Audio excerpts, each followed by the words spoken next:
En pensant déjà que j'allais fêter le deuxième. Je l'ai pas fêté, j'étais trop occupé à essayer de faire le deuxième.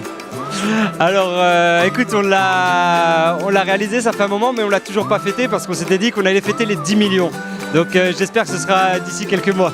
Et vu qu'on fêtait toutes les affaires, ça n'a pas changé grand-chose parce que le million au milieu de toutes les affaires, en fait, nous on fait de tout.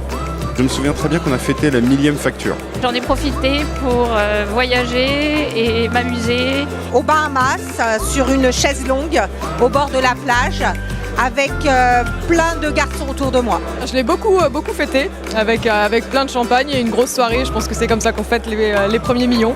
Bah écoute, c'était une soirée incroyable. On s'est fait livrer 4 fromages et avec les équipes, c'était un grand moment de bonheur. Voilà. Une chouille pas possible et puis j'ai pris un avocat en défiscalisation.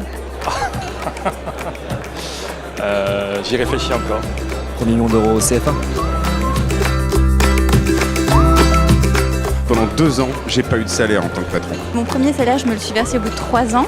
Mon premier salaire de patron, je ne l'ai pas eu tout de suite. Je ne l'ai pas eu les premières années.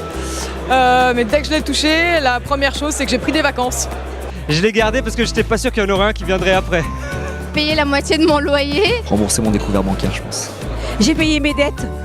Ah bah j'ai payé les dettes que j'avais auprès de mes camarades qui m'avaient prêté du fric tant que j'avais pas de salaire. Je l'ai réinvesti. Je l'ai réinvesti. J'ai décidé de monter une autre boîte. Il n'y a pas de grosse connerie chez nous parce que dès qu'on en fait une, on s'en vante et on le dit à tout le monde. C'est comme dans le nucléaire. Bah, j'ai expliqué que ce qui comptait, c'est d'essayer et que l'audace, au final, ça payait.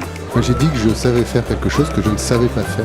J'ai survendu la société sur ce qu'on était capable de faire pour travailler avec des grands groupes. Et en fait, j'avais pas un seul client. En général, avec un restaurant, ça passe assez bien. C'est comme ça que je fais, c'est comme ça que je procède régulièrement.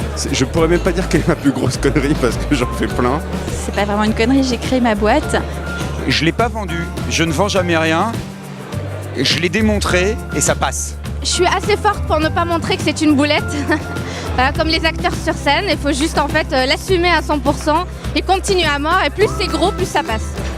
Toujours avec les sourires. What else? Bah je leur ai toujours pas dit. J'ai jamais avoué. Bah, j'ai dit pardon, parce que je pense que dans notre métier, il faut aussi être humble, on est des êtres humains et c'est comme ça aussi que on est respecté à la fois par les clients, par les collaborateurs et par les fournisseurs au lieu d'essayer d'enfumer tout le monde.